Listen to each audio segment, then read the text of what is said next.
Hello everyone, এই ভিডিওতে মূলত আমরা মেশিন লার্নিং এর one of the most important দুইটা কিওয়ার্ডস ফিচার্স এবং লেভেল এই দুইটা কিওয়ার্ডস নিয়ে আলোচনা করব।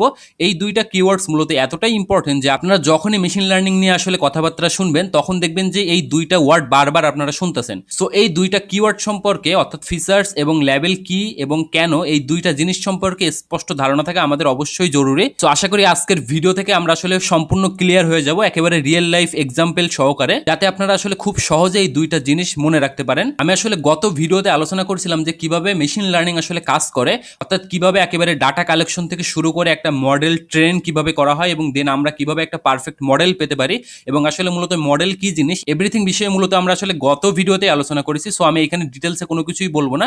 সো আমার মনে হয় বেটার হবে আপনারা যারা এখনো দেখেন নাই গত ভিডিওটা, সো তারা আসলে দেখে আসতে পারেন, কারণ গত ভিডিওর কিছু পার্ট আসলে এই ভিডিওর সাথে রিলেটেড, যেমন আসলে ডাটা কালেকশন বা মডেল ট্রেনিং বা মডেল এই জিনিসগুলা। সো আমার মনে হয় আসলে গত ভিডিওটা দেখে আসা বেটার হবে, বাট এটা ম্যান্ডেটরি না। সো আপনারা চাইলে স্কিপ করতে পারেন, দেন এই ভিডিওটা কন্টিনিউ করতে পারেন। সো প্রথমত আমি যদি আপনাকে প্রশ্ন করি যে আপনারা স্ক্রিনে যে জিনিসটা দেখতে পাচ্ছেন এটা আসলে কি, সো আপনারা আমাকে সাথে সাথেই বলবেন যে এটা আসলে খুবই সহজ, এটা হলো অ্যাপেল। এখন আমার প্রশ্ন হলো আসলে এটা যে অ্যাপেল সেটা আপনি কিভাবে বুঝলেন? এখন তখন আপনি বলবেন যে এটা আসলে আমরা বুঝছি এর কিছু ক্যারেক্টারিস্টিক আছে বা এর কিছু বৈশিষ্ট্য আছে। যেমন ফার্স্ট অফ অল আসলে অ্যাপেলের যে শেপটা হয় এটা রাউন্ড টাইপের হয়, দেন এটা দেখতে আসলে নর্মালি লাল হয়। অবশ্য গ্রিন অ্যাপেলও আছে, বাট লাল টাইপের অ্যাপেলও থাকে। দেন এর যে লিফটা অর্থাৎ পাতা যেটা, এটা দেখে বা এর যে শেপটা বা এটার যে সাইজ, এরকম কিছু আসলে ক্যারেক্টারিস্টিক বা বৈশিষ্ট্য থেকে আসলে কিন্তু আপনি বুঝতে পারছেন যে এটা একটা অ্যাপেল। কারণ এই সম্পর্কিত ধারণা কিন্তু আপনার মাথায় পূর্ব থেকে নির্ধারিত করা আছে যে এইরকম শেপ বা এইরকম কালার বা এইরকম বৈশিষ্ট্য বা ক্যারেক্টারিস্টিক যদি কোনো ফ্রুট বা ফলের থাকে তাহলে সেটাকে আমরা অ্যাপেল বলতে পারি। সো দ্যাটস ওয়াই এটাকে আপনারা অরেঞ্জ বা ব্যানানা না বলে এটাকে আপনারা অ্যাপেল বলছেন। সো ওই যে আমি বললাম যে আপনারা কি দেখে আসলে একটা অ্যাপেলকে নির্ধারণ করলেন, তার যে কালার বা তার যে সাইজ বা তার যে শেপ, এই যে ক্যারেক্টারিস্টিকগুলা এইগুলা দেখেই তো আপনারা একটা ফ্রুটকে নির্ধারণ করছেন বা ফ্রুটকে আসলে আইডেন্টিফাই করছেন, তাই না? সো এই জিনিসগুলাই মূলত আসলে ফিচার্স বলে। অর্থাৎ এটা একেবারে ইজি, জাস্ট মনে রাখবেন যে বৈশিষ্ট্য, ঠিক আছে? কোনো একটা জিনিসের সেটা যে কিছুই হোক তাকে আইডেন্টিফাই করার জন্য যে বৈশিষ্ট্যগুলো প্রয়োজন সেগুলাকে আসলে ফিচার্স বলে। এখন দেখেন এই ফিচার্সকে কিন্তু আমরা আবার ইনপুটও বলতে পারি, অর্থাৎ ইনপুট এবং ফিচার্সকে আপনারা সেম জিনিস বলতে পারেন। এখন কেন আসলে আমরা ফিচার্সকে ইনপুটও বলতে পারি সেটা আমরা যখন এক্সাম্পল সহ দেখবো একটু পরেই আমরা বুঝবো। জাস্ট এতটুকু মাথায় রাখেন যে আমরা ফিচার্সকে আসলে ইনপুট হিসেবেও ধরতে পারি, অর্থাৎ যে ক্যারেক্টারিস্টিকগুলো থাকে যে কোনো অবজেক্টের বা যে কোনো আইটেমের, সেই ক্যারেক্টারিস্টিক বা বৈশিষ্ট্যগুলোকে আমরা ফিচার্স বা ইনপুট বলতে পারি। এখন আসুন লেভেলস নিয়ে আসলে কিছু কথা বলা যাক। এই যে আমি একটু আগে বললাম যে এইগুলো আসলে একটা ফ্রুটসের ফিচার্স, তাই না?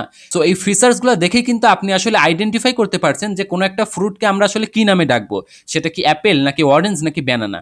সো এই যে আপনি আইডেন্টিফাই করে ফেললেন, অর্থাৎ তার একটা নাম দিয়ে ফেললেন, ওই ফ্রুটের একটা নাম আপনি ডিফাইন করে ফেললেন, এই জিনিসটাকে বলা হয় লেভেলস। অর্থাৎ তাকে আপনি একটা লেভেল দিয়ে দিলেন, তার একটা নাম দিয়ে দিলেন। সো এটাই মূলত লেভেলস। এবং একটু আগে আমি বললাম যে ফিচার্সকে আসলে আপনারা ইনপুটও বলতে পারেন। সো একইভাবে আপনারা লেভেলসকে আউটপুটও বলতে পারেন। সো কেন আসলে এদেরকে ইনপুট এবং আউটপুট বলা হয় আমরা যখন এক্সাম্পলটা করব তখন আসলে ফুলি ক্লিয়ার হবো। সো আশা করি ফিচার্স এবং লেভেল এই দুইটা জিনিস নিয়ে কনফিউশন আপনাদের দূর হলো। এখন আসুন আরো ক্লিয়ার হওয়ার জন্য এক্সাম্পলটা দেখে নেওয়া যাক। সো গত ভিডিওতে যখন আমরা আসলে কিভাবে মেশিন লার্নিং কাজ করে এই জিনিসটা দেখছিলাম তখন কিন্তু আমরা এক্সপ্লেন করছিলাম এই যে ডাটা কালেকশন বা মডেল ট্রেনিং এই বিষয়গুলো। সো এগুলাই এখন এখানে কাজে লাগবে। দেখেন এই যে ডাটা কালেকশনের যে বিষয়টা, এটা কিন্তু একেবারে ইনিশিয়াল বা প্রাথমিক ফেজ একটা মডেলকে ট্রেন করার জন্য, তাই না? কারণ মডেলকে আপনি কি দিয়ে ট্রেন করবেন? ডাটা দিয়েই তো ট্রেন করবেন, তাই না? এখন এই ডাটাগুলো আসলে কিসের মাধ্যমে দেওয়া হয়? ডাটাগুলোকে কিছু প্রি প্রসেসিং বা আদার্স কিছু কাজ করে, যেগুলো আমরা পরবর্তীতে দেখবো, এগুলো নিয়ে আপনাদের এখন মাথা ব্যথা নাই। জাস্ট মনে করেন ডাটা কালেকশনের পর সেই ডাটাকে একটা অ্যালগোরিদম ইউজ করে আমরা কোন একটা মডেলকে ট্রেন করাই, তাই না? তো ধরে নিলাম আমরা একটু আগে যে ফিচার্সগুলো দেখলাম, অর্থাৎ কোন একটা ফ্রুটসের যে ক্যারেক্টারিস্টিক বা বৈশিষ্ট্যগুলা, সো সেই জিনিসগুলো আসলে আমরা এই অ্যালগোরিদমটার ভিতরে অ্যাজ এ ইনপুট হিসেবে আমরা পাস করাবো।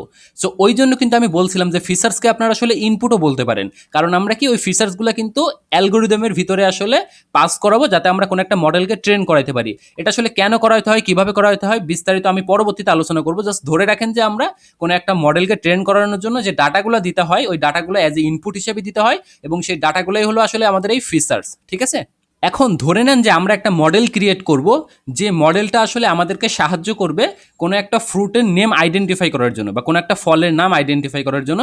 কারণ আমরা যে ফিচার্স বা ডাটাগুলো দিয়েছি এটা কিন্তু একটা ফ্রুটসের ফিচার্স বা ফ্রুটসের ক্যারেক্টারিস্টিক। সো দ্যাটস ওয়াই আমরা যে মডেলটা পাবো সেটা কিন্তু অবশ্যই এমন একটা মডেল হবে যেটা আসলে কোনো একটা ফলকে আইডেন্টিফাই করতে পারে, তাই না? আমি আবারও বলছি, যদি বিষয়গুলো কমপ্লেক্স মনে হয় অবশ্যই আমাদের যে গত ভিডিওটা যেখানে আমি আলোচনা করেছি মূলত কিভাবে মেশিন লার্নিং কাজ করে, ওই ভিডিওটা অবশ্যই দেখে আসেন, তাহলে ফুলি ক্লিয়ার হয়ে যাবে। সো এখন দেখেন মডেলটা ট্রেন হওয়ার পরে আমরা ধরে নিলাম আমরা পারফেক্ট একটা মডেল পেয়েছি কোনো একটা ফ্রুট বা কোনো একটা ফলের নাম আইডেন্টিফাই করার জন্য, এবং আমরা এই মডেলটার নাম দিলাম gift and fruit finder model. ঠিক আছে, এখন দেখেন আমাদের যে ফিচার্সগুলো ছিল বা ইনপুটগুলো ছিল সেইগুলো যদি আমরা এই মডেলটা, অর্থাৎ যে মডেলটা আমরা একটু আগেই বিল্ড করলাম যেটার নাম হলো gift and fruit finder model, এইটার ভিতরে দিই এবং জিজ্ঞাসা করি যে এই যে প্রথম লাইনটা আছে, অর্থাৎ যেটার ক্যারেক্টারিস্টিকগুলো হলো কালার হলো রেড, সাইজ হলো স্মল অ্যান্ড শেপ হলো রাউন্ড।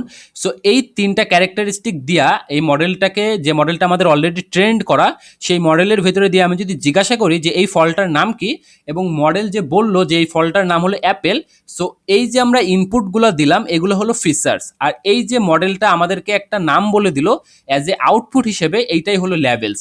সো দ্যাটস ওয়াই আমরা কিন্তু এই ফিচার্স যেটা, এটাকে আসলে বলছিলাম যে এটাকে আমরা ইনপুটও বলতে পারি, আর যেটা লেভেলস এটাকে আমরা বলছিলাম এটাকে আমরা আউটপুটও বলতে পারি।